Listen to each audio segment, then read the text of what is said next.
Hello, my name is Vince Granito. I am a psychology professor at Lorain County Community College. Today, my presentation is going to look at empowering educators with AI tools in open education. So essentially using some artificial intelligence tools as a way of being able to create open educational resources for our students, or in my case, the entire sort of content of a class that we're going to be looking at. Okay, so to give you a little bit more background about who I am a psychology professor here at Lorain County Community College, teaching a lot of the different types of psychology classes that we offer here. I also serve as a AI faculty fellow through our Teaching and Learning Center here at the college. And so what that does is allows me to be able to work with faculty, talking a little bit about how they can incorporate AI into the different types of assessments that they use. And then this year, I am also serving as a national fellow in AI and OER through the Institute for the Study of Knowledge Management and Education. This is a year-long fellowship. There are 10 of us that are part of the fellowship nationally this year, where we are going to be looking at pulling together resources in the area of artificial intelligence and then creating open educational resources for faculty to be able to use and take a look at that. So we're very early in that process. So right now we are still sort of working through exactly what that's going to be what that will be looking like. So the presentation I want to give today, though, is really talking about just one of my courses. So, and it's actually not a course that I'm teaching here at Lorain County Community College. I also serve as an adjunct professor for a small private school down in Owensburg, Kentucky, called Brusha University. I teach in their psychology department, and my area of specialty within the area of psychology is sports psychology. So they asked me to put together a series of sports psychology classes that their psychology majors could take in order to be able to get a sport emphasis as part of their undergraduate degree that they would get as part of that. Couple of problems with being able to do that, though, is number one, there is not a dedicated textbook into all of the different areas that I was going to be covering. So in many cases, this means me having to teach from scratch a brand new course where there really are no instructor materials, there's no textbook, really falls upon me to be able to create the textbook as part of that. And the other issue that we have with this is this all has to fit within an 8-week format. So we've got to do this in a very condensed period of time that we would be looking at as part of this. Now, to be able to help me with this or create this is I have been doing detailed weekly class notes, which essentially are either a chapter or 2 chapters per week. So it ends up being sort of a living textbook that is on their LMS system that the students use. And so I am essentially writing, again, a chapter to 2 chapters per week in these particular topic areas that I am going to be covering. And what I've been using is I've been using artificial intelligence as a way to be able to help with image creation, the ability of being able to outline materials, literature review, editing of information, and then also just being able to create some engaging content. Now, some of the tools that I've been using for this are some of the more traditional type tools that we have. So things like ChatGPT, Claude, and Gemini, those are some of the more traditional type tools. And so you can see some of the functions that are there, the editing, the ability of being able to organize the information, the brainstorming of some possible topics in order to be able to cover. One of the big areas I've been using these traditional tools with has been the creation of faculty ancillaries. So things like quizzes, PowerPoint slides, class activity, other class content that I'm able to look at. And so all three of these, ChatGPT, Claude, and Gemini have worked really well with those. The ones I really want to be able to show you here today, though, are some of these emerging AI tools that are out there. Storm AI. Storm AI is a AI tool that is actually done by the faculty at Stanford University. And this really is one that I will show you does a great job of being able to brainstorm, organize different types of ideas, and then also be able to create certain content that I will have as part of the weekly chapters or the weekly notes that we have. Notebook LM is another one of those emerging tools. This is a tool that's actually out by Google. It's a Google product. And what this does is this allows you to be able to synthesize some of the different types of research ideas, organize ideas. It will help you create content, faculty ancillaries, and all of those types of things. And then the last one is Napkin AI, which is also a Google product. And this has really been the tool that I have used to be able to create my tables, my charts, my different storytelling type things throughout the chapters that we have on there. So it's really given me that opportunity to be able to create some very engaging material for that. And I'll show you here in a second what a typical chapter looks like.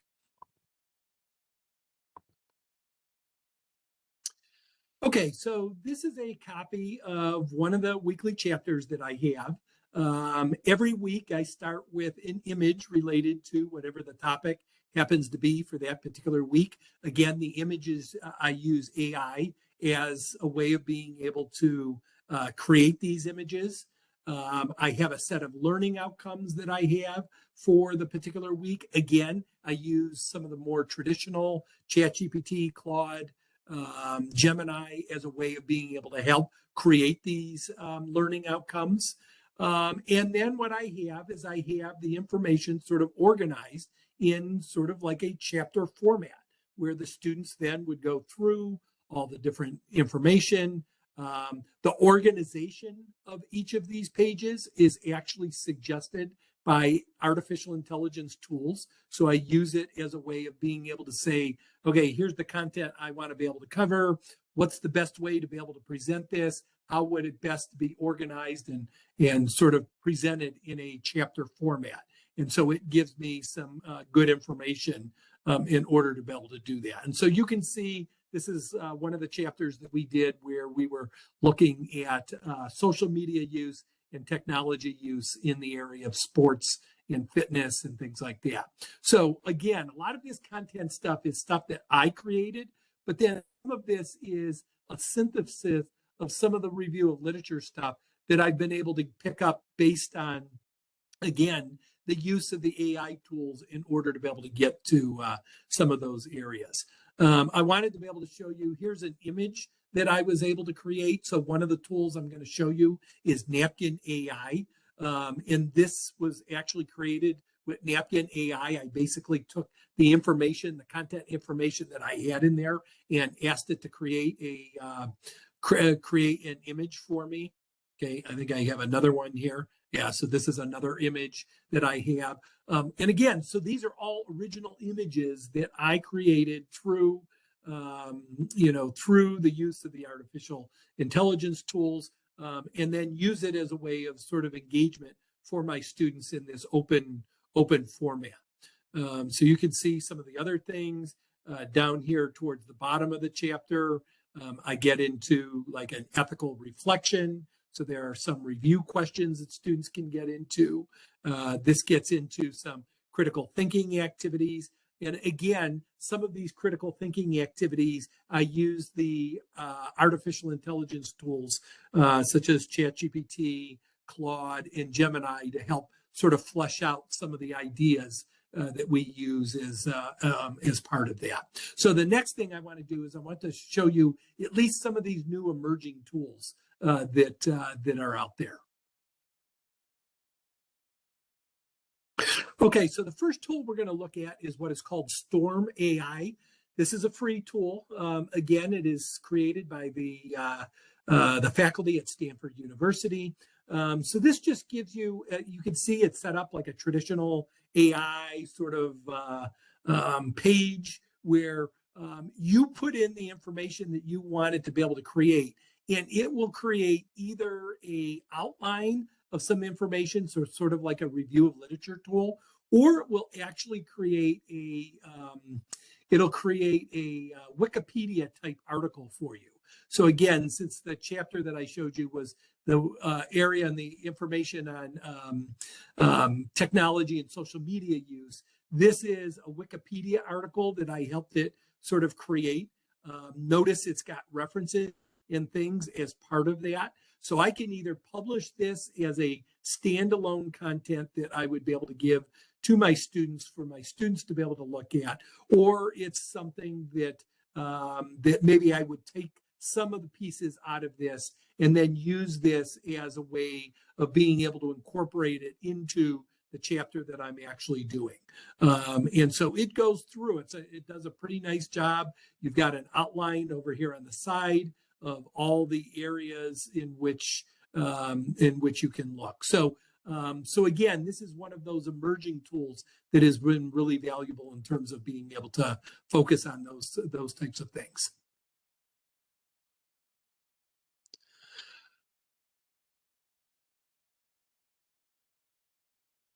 Okay, so this is the next tool I want to be able to look at. This is what's called Notebook LM. What this does is this allows me to be able to put in my original content. So I just copied and pasted out of the notes that I had shown you. And what it does is it puts a little sort of lightning bolt next to the text there. And then what it does is it suggests for you a series of, watch, I'll do it again. Put it right there. What it does is it analyzes the content there, and then it creates a series of different visuals that you can use as part of this. So I can go through, I can use any of the different visuals that are there.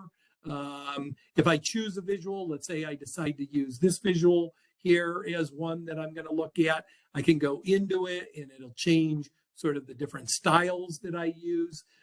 So I can make the colors brighter, I can make the colors less. I can, look at these different types of things. Then what I would do is if I decide, okay, I'm going to use this image, I then would just take this and actually download this image to my desktop and then just embed it within the chapter that I'm actually doing and being able to focus on that particular chapter.